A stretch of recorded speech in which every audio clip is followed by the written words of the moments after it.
We're here today to reaffirm our promise to our community. As a public hospital, we recognize the critical role we play in the community's health. And we're proud to be among the first hospitals in the nation to pledge our commitment to the Partnership for Patients. We look forward to the renewed commitment from ourselves and from our partners, and we look forward to reaching out and partnering with all of you. Now, it is with great pleasure that I introduce to you Congressman George Miller. Thank you so much. Thank you for that introduction. Thank you, all of you, for being here. But I want to express my gratitude because the fact that we're here today is a testimony to how the Regional Medical Center has continued to ride out on the point of making progress in the delivery of high-quality care and constantly seeking ways to improve that care. So it's exciting, and again, thank you for all of the changes that you've made, for all of the improvements that have been here for the patients that come to the Regional Center every day. But all of this is to make sure that when people do find themselves in need of health care, that they will get top quality care, they'll get safe care, and they'll be better off than when they encountered the system. Our cancer center, what's really we've been experiencing over the last couple of years here is really a surge in demand. And with that surge, we have still continued our commitment to safety and quality improvement. This cancer center was recognized as one of 11 in the nation receiving a quality award. That was wow. They were taking, bringing on 30% more in a one-year period, which is just phenomenal. And I, it's been the efforts of the staff and their focus on efficiency and improvement that have really made it possible, and their focus on people like Amanda, because that's what they come here for. They come here to make sure that everyone has access to care and world-class care. And that's what the Partnership for Patients is all about.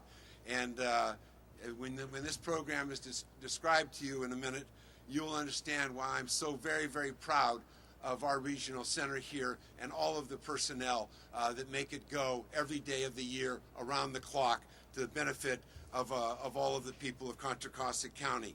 And it's just continuation of this regional center being in the vanguard, being in the leadership, taking the risk to improve care, to explore ways to drive down the cost of that care, creating a world-class residency program for primary medicine and family medicine. We have a family practice residency program, one of the most popular in the nation.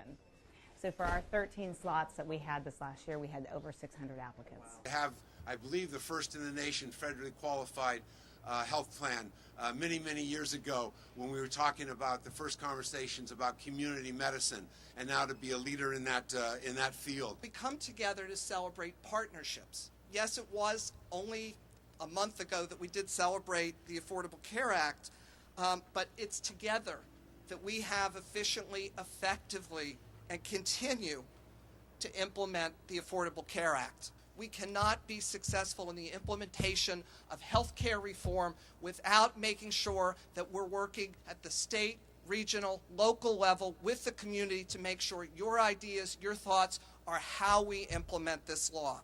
We always have sort of a vision for what the future looks like. It's really important to start to articulate that and design the vision and then have the actual work laid out for us. And in a way that people can understand it, and it seems like you're getting a lot of staff and public actually listening to what's happening in your Once facility. a month, this lobby fills with the community, and we talk about quality improvement. We also are joined by our healthcare partnership. These are the patients and families.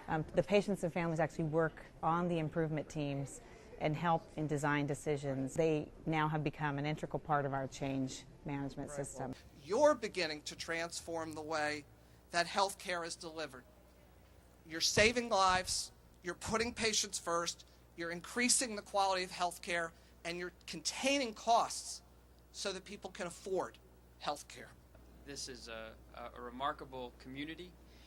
The work you're doing is just fantastic, and I know I'm speaking on behalf of the Secretary and the Administrator when I extend really hearty congratulations for your achievements.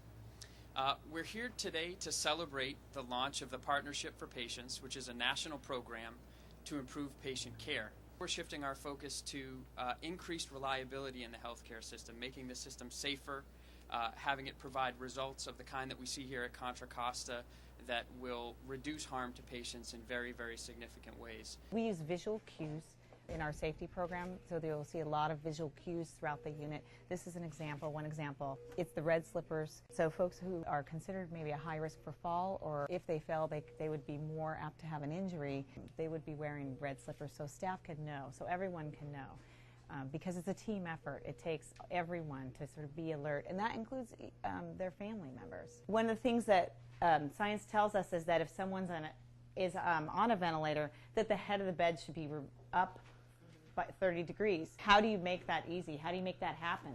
So how do you make it where if somebody walks by or a family member's in the room who we know they want to help, they want to participate, how do they know? And so if you walk by and you see that red line, then you know the head of the bed is not high enough. So it's building in sort of simple solutions using science to avoid patients from having complications. We've dramatically reduced ventilator-associated pneumonias in our facility. We've had 4 in the last 5 years. Right behind you on the wall, there's something that says, for your safety, the nurse is going to ask you every time for your name and certain identifying traits before they give your medicine, just so people don't feel like we're not paying attention to them, that actually this is the system we've put into place to help prevent error. What we need to understand is that the risk of harm in these circumstances is great. We need to understand, too, that the complication and frustration associated with care is great, and we need to find ways to solve the problem. Here's the good news. The good news is that there are places like Contra Costa. There are places like this medical center doing some of the leading work in the country that we see here. I have to tell you, I'm absolutely staggered by some of the data and statistics I've seen and heard just here this morning.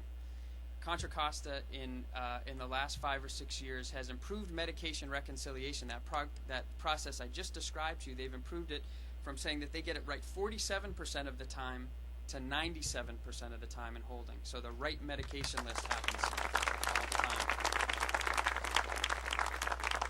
time. We know as we look around here at providers of care that this work only happens through the combination of leadership, of frontline attention to changing processes of care, and through involving patients and families in this important work. Let me start with leadership for a moment. You have here in Contra Costa some of the most striking, bold, courageous leadership that we've seen in the country. I walked in the doorway here, and on the wall in the lobby, in the main entrance of the organization, is a set of graphs and charts documenting harm that's happening and reductions in harm over time. That just simply doesn't exist around the country yet. It will. That's where we're moving. What about all this transparency? You're basically telling the story of all the ways that people could be harmed. Has it led to concern, or have you found that people have actually kind of engaged in the process? For the most part, they're relieved that we're talking about it, and what we found is they want to talk about it. They want to make sure that we are acknowledging that there could be a problem and we have safeguards in place, and that we want to talk to them about any fears they have. The final thing that we know is crucial if we're going to solve this problem is truly and meaningfully and genuinely engaging patients and families in the process of improving care. We had the wonderful opportunity to meet Amanda here this morning, who shared with us her experience as a cancer patient here at Contra Costa. Amanda knows more about healthcare and the processes of providing healthcare than most of us do. She lives it every minute of every day. And so if we don't tap into her experience and her knowledge, if we don't understand how we can redesign care based upon her contribution, we're making a very, very serious mistake. Just explain to everyone here that I had a bad reaction when I first did my chemotherapy in the hospital. My nurse told me that it was 2% chances of me having this bad reaction, and if anything was to happen, that she would be there, to make sure everything went correctly and, to fix things. So I would say about 5 to 6 minutes after having the chemo going, I felt, some burning in my chest, some tightening, couldn't breathe. As I was telling her something's not right, she got a call from a doctor on another floor saying that she had to, if she can go assist them. She hung up the phone and flushed the line and, you know, made sure that my vitals were okay. And I was so grateful that she stayed there, you know, because no telling, I didn't have any family with me at the time, but it's no telling what could have happened if she wasn't there. My chemos after that went well. So Good. I was just really grateful for her being there. I am one of the patients / family members who have been brought upon this hospital through Anna and Marianne and everybody. And I've been able to talk about experiences just like everybody would like to know what we as the patients and the family members experience. And they've listened, and they've been able to go and go back into the way the protocol is of the hospital and look at what we've said. And I'm so proud to come here. I come to TCAP meetings. I come to all sorts of different meetings, and I've been honored to be able to sit into them with the physicians and the CEO of the hospital. And it's a wonderful feeling. But I just want everybody to know that this hospital is actually involved in the partnership with John Q. Public. The roots of this hospital in our community are so deep. I mean, they're generational. They go on multi-generational. I mean, the ownership of this hospital by the community is just personified all of the time, either in its use or people asking questions about it or participating and supporting it. It's really quite a remarkable homegrown story here. And now there's a great deal of pride. I mean, they've just seen what is mushroomed in terms of national recognition. We rose out of the community, so we're connected naturally to the community. So I just want to close where I started, which is simply by saying thank you. And I don't think we can say it enough.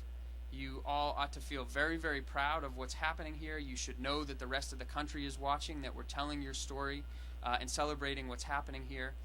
You should know, too, that we share your same sense of ambition and impatience about change, and we're looking forward to working with you here in the years and months to come to make significant progress. So thank you, thank you, thank you.